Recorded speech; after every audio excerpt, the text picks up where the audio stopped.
Hello नमस्कार दोस्तों, स्वागत है आपका हमारे YouTube चैनल एंट्रेंस अड्डा पर।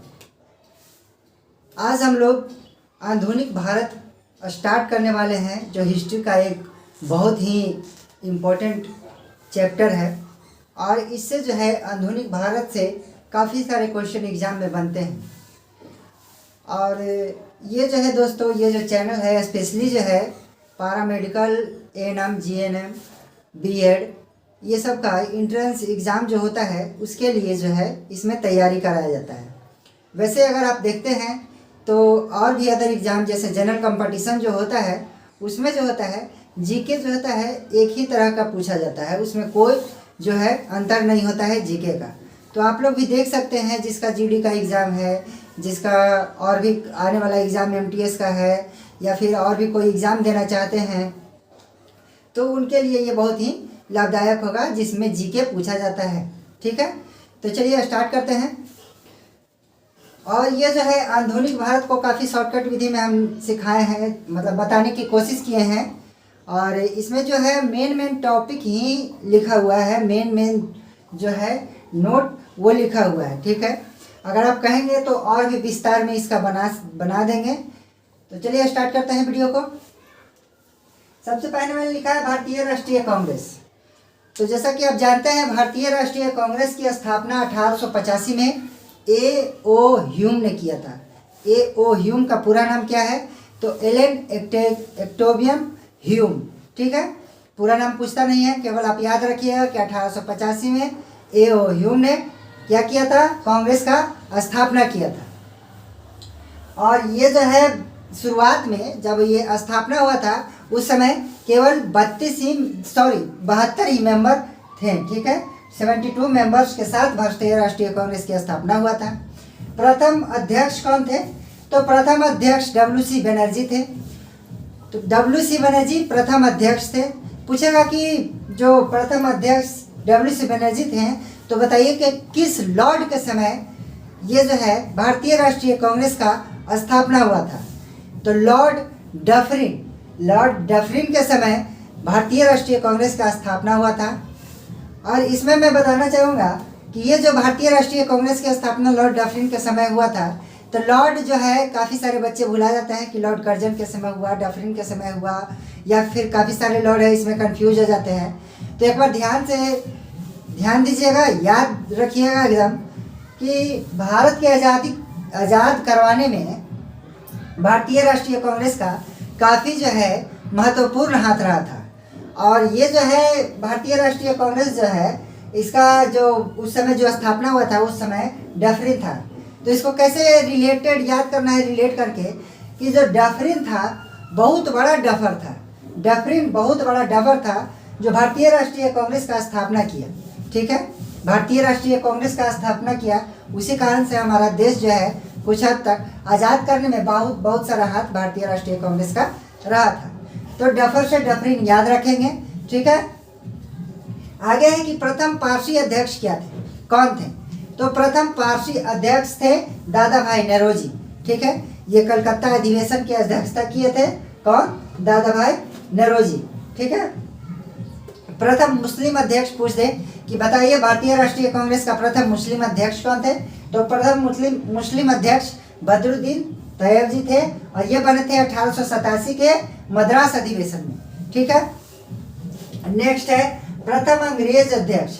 तो प्रथम अंग्रेज अध्यक्ष कांग्रेस के कौन थे? तो प्रथम अंग्रेज अध्यक्ष जॉर्ज यूले थे। और ये जो है कांग्रेस जो है 1888 के इलाहाबाद अधिवेशन में ये कांग्रेस की अध्यक्षता किए थे, कौन? जॉर्ज यूले, प्रथम अंग्रेज अध्यक्ष। वैसे दूसरे जो अंग्रेज अध्यक्ष थे वो कौन थे? तो वो थे बेडरवन। कौन थे?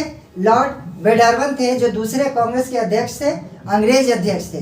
ठीक, उसके बाद पूछेगा कि प्रथम बार राष्ट्रीय गीत वंदे मातरम। दोस्तों मैंने शुरू में ही बताया है कि ये जो है एकदम मेन जो है क्रीम चुन के लिखा हुआ है, जो डायरेक्ट आपके एग्जाम में एकदम डायरेक्ट आता है क्वेश्चन, वो लिखा हुआ है। ठीक है, वैसे विस्तार में भी आपको बना देंगे, पहले इसको आप ध्यान दीजिए। ठीक है, प्रथम बार राष्ट्रीय गीत वंदे मातरम गाया गया था तो प्रथम बार थी राष्ट्रीय गीत वंदे मातरम गाया गया था वो 1896 में। कब? 1896 के कलकत्ता अधिवेशन में। और इसके अध्यक्ष कौन थे? तो अध्यक्ष थे रहमतुल्लाह सयानी। कौन थे? अध्यक्ष रहमतुल्लाह सयानी। ठीक है। और प्रथम बार राष्ट्रीय गान जन गण मन। देखिए काफी सारे बच्चे ये भी कंफ्यूज होते हैं कि राष्ट्रीय गीत कौन सा है। इसी कारण मैंने लिख दिया कि राष्ट्रीय गीत जो है वंदे मातरम है, राष्ट्रीय गान जो है जन गण मन है। ठीक है। तो प्रथम बार राष्ट्रीय गान जन गण मन कब गाया गया था? तो 1911 के कलकत्ता अधिवेशन में गाया गया था। और इसके अध्यक्षता कौन कर रहे थे? तो विश्व नारायण धर। कौन कर रहे थे? राष्ट्रीय गान कब गाया गया था? 1911 में। और इसके अध्यक्ष विश्व नारायण धर थे। प्रथम राष्ट्रीय गीत 1896 में कलकत्ता में। इसके अध्यक्ष कौन थे? तो रहमतुल्लाह सयानी। कांग्रेस में फूट कब पड़ा था? कांग्रेस में फूट कब पड़ा था? तो कांग्रेस में फूट 1907 में पड़ा था। 1907 के सूरत अधिवेशन में कांग्रेस का फूट पड़ा। और इसके अध्यक्ष कौन थे? तो रास बिहारी बोस। याद रखिएगा, रास बिहारी बोस, नॉट घोष। घोष जो थे क्रांतिकारी थे। रास बिहारी बोस 1907 के कांग्रेस अधिवेशन के अध्यक्ष रास बिहारी बोस थे, जिसमें कांग्रेस जो है प्रथम बार नरम दल और गरम दल में फूट पड़ गया था। उसके बाद आइए कांग्रेस का मिलान कब हुआ था, मतलब कांग्रेस कब मिले थे। ठीक है। तो कांग्रेस जो मिले थे 1907 के लखनऊ अधिवेशन में मिले थे। कांग्रेस का मिलन 1916 के लखनऊ अधिवेशन में कांग्रेस का मिलन हुआ था, जिसमें कांग्रेस जो नरम दल और गरम दल थे वो मिल गए थे और मुस्लिम लीग भी उसमें मिल गए थे। ठीक है। मुसलमान भी साथ मिल गए थे। प्रथम महिला अध्यक्ष पूछ देता है। प्रथम महिला अध्यक्ष एनी बेसेंट। कौन थे? Annie Besant. और ये कब? तो 1917 में कलकत्ता अधिवेशन की अध्यक्षता किए थे। कौन? Annie Besant. प्रथम महिला अध्यक्ष एनी बेसेंट 1917 के कलकत्ता अधिवेशन में अध्यक्षता किए थे। प्रथम भारतीय महिला अध्यक्ष कौन थे? तो प्रथम भारतीय महिला अध्यक्ष जो थे सरोजनी नायडू। कौन थे? प्रथम भारतीय महिला अध्यक्ष सरोजनी नायडू। और ये कब किए थे? तो 1925 के कानपुर अधिवेशन में जो है इसका अध्यक्षता किए थे कांग्रेस का। और ये प्रथम भारतीय महिला अध्यक्ष थी। कौन? सरोजनी नायडू। तो अब जो है सबसे युवा अध्यक्ष कांग्रेस का कौन थे? सबसे युवा अध्यक्ष कांग्रेस का इतना जो है दोस्तों, इतना भी कांग्रेस ही है। ठीक है। तो सबसे युवा अध्यक्ष पूछ दे कि कांग्रेस का सबसे युवा अध्यक्ष कौन थे? तो कांग्रेस के सबसे युवा अध्यक्ष अबुल कलाम आज़ाद जी थे। और ये सबसे पहले 1829 में दिल्ली अधिवेशन की अध्यक्षता किए थे। सबसे युवा अध्यक्ष अबुल कलाम आज़ाद जी थे। 1923 में दिल्ली अधिवेशन की अध्यक्षता किए थे। और अबुल कलाम आज़ाद जो थे वो सबसे लंबे समय तक कांग्रेस का अध्यक्ष रहे थे। सबसे लंबे समय तक कांग्रेस के अध्यक्ष कौन रहे थे? तो अबुल कलाम आज़ाद। उसके बाद गांधी जी ने कांग्रेस की अध्यक्षता एक ही बार, यहाँ एक ही बार किया था। ये अ का मतलब अध्यक्षता समझिएगा दोस्तों। ठीक है। गांधी जी ने कांग्रेस की अध्यक्षता केवल एक ही बार किए थे। और कब? तो 1924 के बेलगांव अधिवेशन की अध्यक्षता गांधी जी ने किए थे। बेलगांव कहाँ है? तो कर्नाटक में है। उसके बाद गांव में अधिवेशन हुआ था। तो प्रथम बार गांव में अधिवेशन कब हुआ था?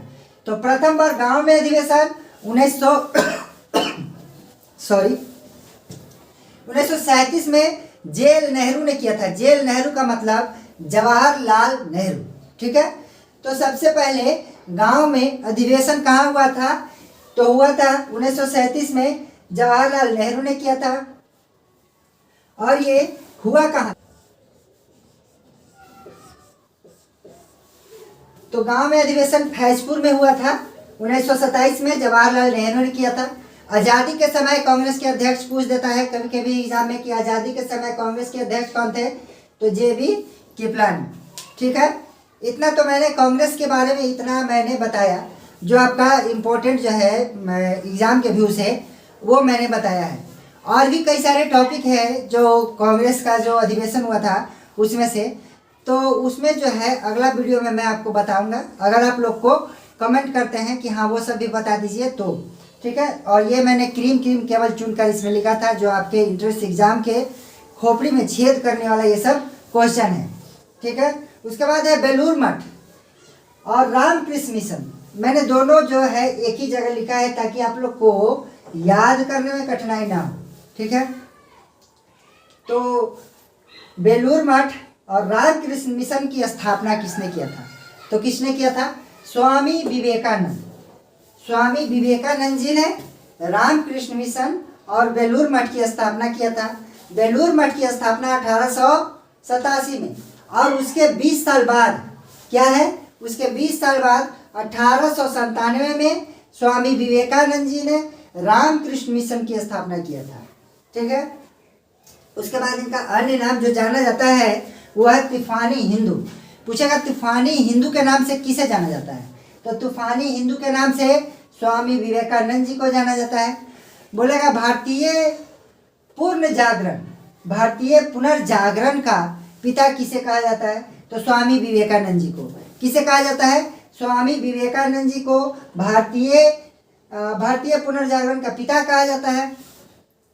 उसके बाद अमेरिका में विश्व धर्म सम्मेलन, अमेरिका के शिकागो में होने वाला विश्व धर्म सम्मेलन में भाग लिए थे कौन? तो स्वामी विवेकानंद जी ने। कब? तो 1893 में, ठीक है। एक बार फिर से बोलते हैं, अमेरिका के शिकागो में विश्व धर्म सम्मेलन में भाग लिए थे स्वामी विवेकानंद जी ने 1893 में। उसके बाद यहाँ कुछ पुस्तक है जो स्वामी विवेकानंद जी लिखे हैं, वह ज्ञान योग, कर्म योग, राजयोग। ये तीनों पुस्तक जो है कर्म योग, ज्ञान योग, राजयोग। कौन? कर्म योग, राजयोग, ज्ञान योग। पुस्तक की रचना किसने किया था? तो स्वामी विवेकानंद जी ने।